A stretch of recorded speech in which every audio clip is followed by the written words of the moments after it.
New Orleans, 1918. A city steeped in history, culture, and an undercurrent of mystery.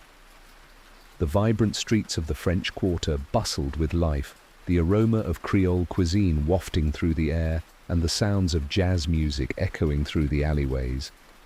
But beneath this lively facade, a shadow of terror loomed, a spectre known as the Axeman of New Orleans.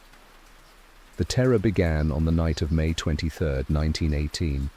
Joseph Maguillot, a grocer, and his wife Catherine were found brutally murdered in their home. Their throats had been slashed with a razor and their heads bashed in with an axe.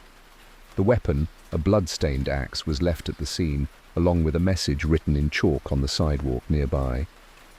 Mrs. Maguillot will sit up tonight, just like Mrs. Tony.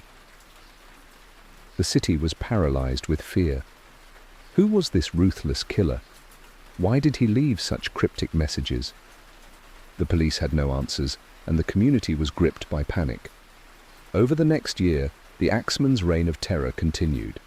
Victims were chosen seemingly at random, spanning different neighborhoods and backgrounds. On June 28, 1918, Louis Bessumer and his mistress Harriet Lowe were attacked in their home. Bessumer survived with severe injuries, but Lowe succumbed to her wounds weeks later. August 5, 1918 brought another horror. Mrs. Anna Schneider, 8 months pregnant, was assaulted but miraculously survived. Her baby was born healthy days later. The Axeman left no clues other than the grisly aftermath of his attacks. The city was on edge, with residents locking their doors and arming themselves. March 10, 1919 saw another brutal double murder. Charles Cortimiglia, his wife Rosie, and their 2-year-old daughter Mary were attacked. Mary died instantly, and while Charles and Rosie survived, their lives were forever scarred. The public was enraged, demanding justice, but the Axeman seemed to vanish as quickly as he appeared, leaving behind only death and confusion. Then, in a bizarre twist, the Axeman communicated directly with the people of New Orleans. On March 13, 1919, a letter purportedly from the killer was published in local newspapers. It read, "Hell, March 13, 1919. Esteemed mortal, they have never caught me and they never will. They have never seen me, for I am invisible, even as the ether that surrounds your earth. I am not a human being, but a spirit and a demon from the hottest hell. I am what you Orleanians and your foolish police call the Axeman. When I see fit, I shall come and claim other victims. I alone know whom they shall be. I shall leave no clue except my bloody axe, besmeared with the blood and brains of he whom I have sent below to keep me company. If you wish, you may tell the police to be careful not to rile me. Of course, I am a reasonable spirit. I take no offense at the way they have conducted their investigations in the past. In fact, they have been so utterly stupid as to not only amuse me, but His Satanic Majesty, Francis Joseph, etc. But tell them to beware. Let them not try to discover what I am, for it were better that they were never born than to incur the wrath of the Axeman. I don't think there is any need of such a warning, for I feel sure the police will always dodge me as they have in the past. They are wise and know how to keep away from all harm. Undoubtedly, you Orleanians think of me as a most horrible murderer, which I am, but I could be much worse if I wanted to. If I wished, I could pay a visit to your city every night.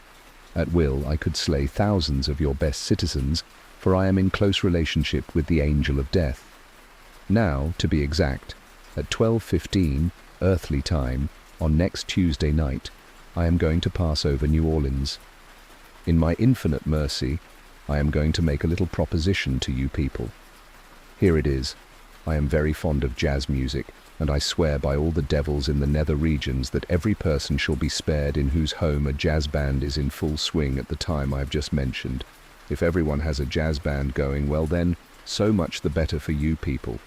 One thing is certain, and that is that some of your people who do not jazz it out on that specific Tuesday night, if there be any, will get the axe.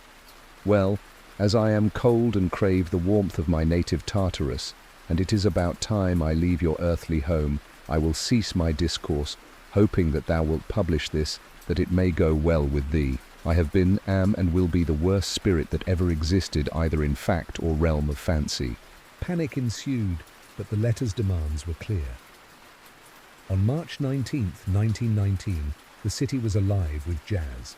Dance halls, private homes and speakeasies resonated with the sound of trumpets, pianos and clarinets. The Axeman's eerie challenge was met with defiant revelry, and no murders occurred that night. Despite this strange reprieve, the Axeman's attacks resumed, though less frequently. The last known attack occurred on October 27, 1919, when Mike Pepitone was murdered. His wife, Esther, claimed to have seen a man fleeing the scene, but the killer was never caught. As abruptly as the terror had begun, it ended. The Axeman vanished, leaving behind a trail of blood and unanswered questions. The identity of the Axeman remains one of New Orleans' greatest mysteries. Some speculate he was a deranged serial killer, while others believe he was a supernatural entity, as he claimed.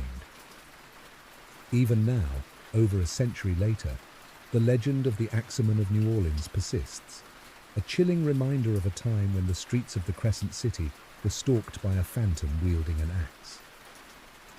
The story is retold in hushed whispers, a symphony of terror that echoes through the annals of history, forever enshrined in the haunted lore of New Orleans.